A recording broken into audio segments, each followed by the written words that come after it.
नमस्कार। कक्षा 5 हिंदी में आज हम पाठ 15वां खरगोश और हाथी की चर्चा करेंगे। खरगोश यानी ससलू और हाथी तो हाथी गुजराती में भी हाथी कहते हैं। खरगोश एक छोटा सा जानवर है और हाथी बहुत बड़ा है। इस कहानी में खरगोश की किस प्रकार अपनी समझदारी से हाथियों से अपनी रक्षा करते हैं, इसका वर्णन है। यह कहानी पंचतंत्र से ली गई है। आपको चित्र दिखाई दे रहे हैं, उसमें बहुत सारे खरगोश दिखाई दे रहे हैं।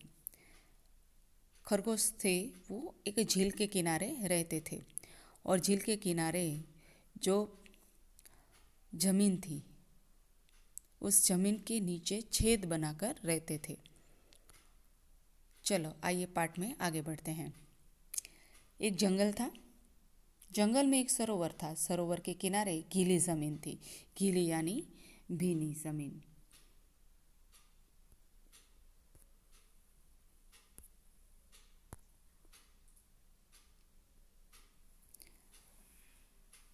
वहाँ बहुत से खरगोश रहते थे।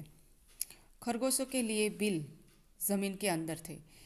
जो खरगोश के बिल मैंने आपको बताया था, बिल यानी कि ગુજરાતી में उसे कहते हैं दर, कि જમીનની અંદર ખાડો કરીને રહેવામાં આવે ને बिल કહેવામાં આવે છે हिंदीમાં।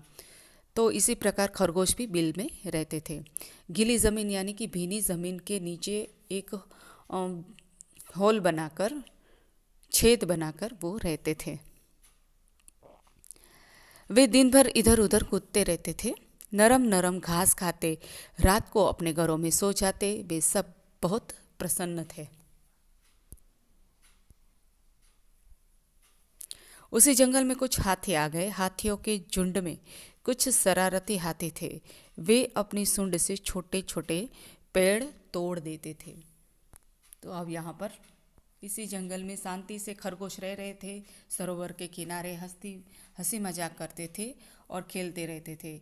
उसी में बहुत सारे ऐसे हाथियों का झुंड आ गया। झुंड यानी कि समूह। तो कुछ उसमें शरारती हाथी थे। शरारती यानी तूफानी। तो ये सारे हाथी बहुत हल्ला बोल कर देते थे। वे अपनी सूंड से छोटे छोटे पेड़ों को तोड़ देते थे, कुचल देते थे।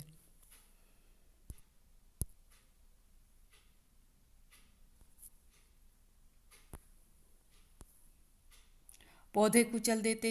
हाथियों के बच्चे खेल खेल में एक दूसरे से लड़ते।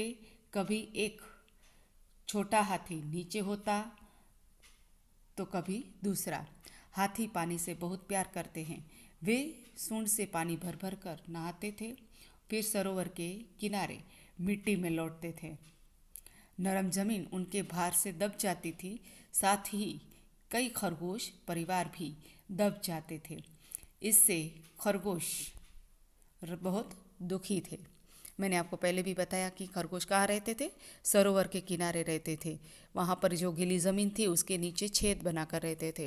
और उसी समय वहाँ पर हाथियों का झुंड आकर खेलने लगता है। और हाथी का वजन तो कितना बड़ा होता है, सबसे बड़ा प्राणी हाथी है। तो हाथी के खेलने से जो ज़मीन थी, गीली ज़मीन थी, वो बहुत उसके नीचे, गीली ज़मीन के नीचे जो खरगोश थे वो दब जाते थे। इसलिए खरगोश बहुत नाराज़ थे और हाथी का सामना कैसे कर सकते। खरगोश बहुत छोटे थे और इतना बड़ा प्राणी हाथी, तो हाथी का सामना वो नहीं कर पाते थे। इसलिए खरगोश बहुत दुखी थे। देखो आपको दिखाई दे रहा है बड़ा हाथी। अब यहाँ पर खरगोश है, वो 3 खरगोश है। 3 खरगोश क्या बातें करते होंगे। तो ये तीनों खरगोश है। अब खरगोश बहुत परेशान थे हाथियों से, इसलिए उसने सोचा कि चलो कुछ उपाय सोचते हैं कि ये हाथियों से हमें छुटकारा मिल जाए। तो जो पहला खरगोश का सरदार था वो हाथी के सरदार से विनती करता है। तो आइए देखते हैं क्या विनती करता है।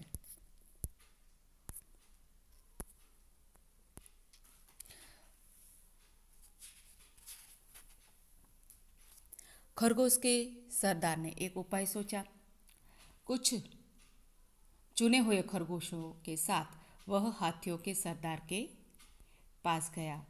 कुछ दूरी पर बैठ खरगोशों के सरदार ने अपने अगले पांव उठाए। उसने उन्हें हाथ जोड़कर नमस्कार किया। हाथी ने सूंड उठाकर नमस्कार का उत्तर दिया। तो हमने अगले चित्र देखा था, वही चित्र है। देखो यहाँ पर विनती करने के लिए खरगोश का सरदार है और उसका अभिवादन करता हुआ हाथी अपनी सूंड से खरगोशों का अभिवादन करता है। अब कुछ कहना चाहते थे खरगोश। खरगोश सरदार बोला कि हम चांद के भांजे हैं। चांद में आप हमारे भाई बंधुओं को देख सकते हैं। हमारे कुछ भाई धरती पर रहने आए हैं।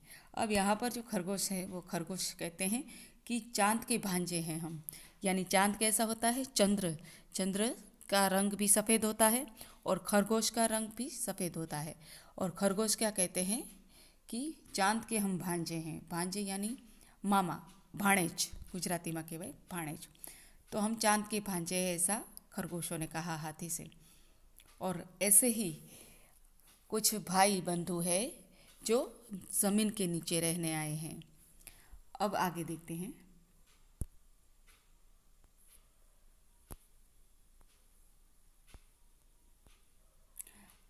मामा रोज सरोवर में आते हैं हमसे मिलने। वे आपसे नाराज़ हैं। हाथी बोला, क्या? क्यों नाराज़ है? हमने क्या किया है? यहाँ पर देखो चांद की जो परछाई है वो सरोवर में दिखाई दे रही है। तो यही खरगोश बताना चाहते हैं कि हमारे जो चंदा मामा है वो आपसे बहुत नाराज़ है और इसकी परछाई सरोवर के पानी में दिखाई दे रही है। इसलिए हाथी ने पूछा कि आपके मामा हमसे क्यों नाराज़ हैं? तो खरगोशों ने बोला कि सरोवर के समीप यानी नज़दीक। तो नज़दीक वहाँ पर जो नरम मिट्टी में सुराख कर हमने अपने घर बनाए हैं। सुराख यानी छेद। मैंने आपको बताया था कि गुजराती में हम कहते हैं दर। कोई पण उंदरनो दर होए तो खरगोशों के भी दर होते हैं। इसी प्रकार सुराख मतलब छेद। सुराख मतलब छेद। फिर से कहती हूँ, सुराख कर हमने अपने घर बनाए हैं। आपके आने से ये सुराख है वो दब जाती है, जिससे चंदा मामा के बहुत से भांजे भी दब जाते हैं। इसलिए वे आपसे बहुत नाराज़ हैं। अब यहाँ पर खरगोश का सरदार था, वो हाथी के सरदार से शिकायत लेकर जाते हैं और कहते हैं कि आप जब यहाँ पर आते हो और बहुत सी जो आसपास की ज़मीन है उसे आप दबा देते हो, तो ज़मीन के नीचे ही हमारे घर हैं, हमारे बिल है। इसमें बिल में रहने वाले सारे खरगोश दब जाते हैं। इसलिए हमारे मामा है आपसे बहुत नाराज़ हैं। आगे देखते हैं। खरगोश आगे बोला, वे रात को सरोवर में आएंगे और उन्हें यह देखकर अच्छा नहीं लगेगा। हमने आपको पहले भी बताया था। यहाँ पर खरगोश है वो हाथी को लेकर सरोवर के किनारे आते हैं और चंदा मामा की परछाई सरोवर में दिखाते हैं और हाथियों से ये कहते हैं कि चंदा मामा आपसे मिलने आए हैं। रात हुई, पूर्णमासी का चांद निकला। पूर्णमासी यानी कि पूनमनो चंद्र गुजराती में कहते हैं। तो जिस रात चांद गोल होता है तो उसे पूर्णमासी का चांद कहा जाता है। हवा तेज थी, सरोवर में हल्की हल्की लहरें उठ रही थी। चांद लहरों के साथ ऊपर नीचे हो रहा था।